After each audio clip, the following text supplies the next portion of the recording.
Alden is founder at Lyn Alden Investment Strategy, and she's with us now to take some questions. Lyn, good to have you with us here. Thanks for your time. Uh, is it looking a little stretched, or you think there is way more to go on as far as the US dollar is concerned, Lyn? I think it's a little bit stretched in the near term. I think that markets tend to overreact to surprises. So it's not too surprising that we've seen a dollar surge given the election outcome. But I do think that it's somewhat overdone, and that when we go forward, the policy shifts are maybe not as big as some investors think. But I think that's probably the key thing to watch for global markets, along with Chinese stimulus. These are some of the two biggest variables that I'm currently watching. Okay.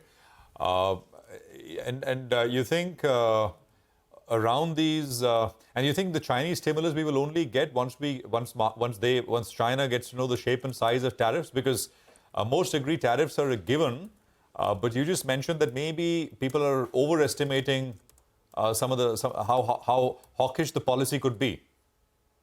I think that as some of the ramifications happen, there's probably going to be more pushback, even potentially within parties in the United States. So some of those policies that are stated might be harder to get through than they think. It's something that we have to watch and monitor. The way that I approach Chinese stimulus is that I think, and this has been my view for, since they've been announced, is that I think investors are kind of overestimating how much is going to be front loaded and then underestimating how persistent they will be to kind of put a floor under asset prices and under consumer sentiment. So I think that the Chinese stimulus is a longer term story. And then, as you pointed out, that they can respond to things like tariffs and what the size is and what happens. When they do a stimulus, they can see the impacts and then potentially do another one later. So rather than pre-announce a really big stimulus, they've gone this more gradual approach, and I think that that's disappointed investors. But I think that that's the framing that I think investors should probably have going forward, which is longer term, persistent, but less impactful in any given quarter of stimulus. All right. Hi, Lyn. Good morning and good to see you. Ben, what do you make of the Indian markets, though? We have a lot of guests that come on the channel and say structurally India looks best placed, but the FI selling is non-stop. Now we have the Chinese stimulus that's disappointed a little bit. After this 8-9% correction on the headline index here in India, where does India come in your pecking order among global equity markets? I currently place it somewhere in the middle, and it's partially because it's one of the strongest fundamentally that I look at, and then it's somewhat contrasted by the fact that it's a little bit more richly valued, of course, and less out of favor than a number of other emerging markets are. So China is very out of favor. Parts of Latin America are very out of favor. India is not as out of favor, even though in the near term there's been that selling.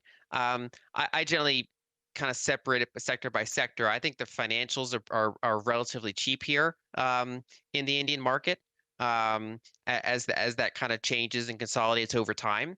But I do think that there's long-term opportunities across emerging markets. And from a U.S. investor standpoint, I tend to diversify across them, including in domestic stocks as well, to have this kind of really broad picture. But I think a lot of it is tied together by the election outcome, the stronger than expected dollar surge, and that's putting pressure really across the board.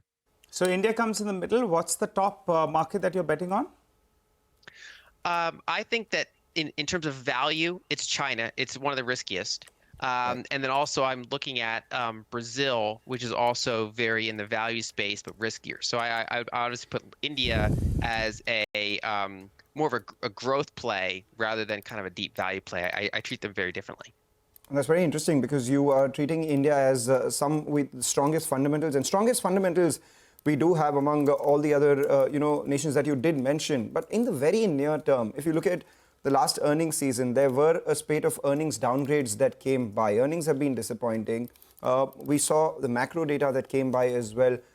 Inflation has been slightly hotter than what one was expecting. In light of all of this and the valuations that we trade at, what's your view in the very near term? Do you sense some sort of underperformance coming in for India? If yes, at what level does it become attractive?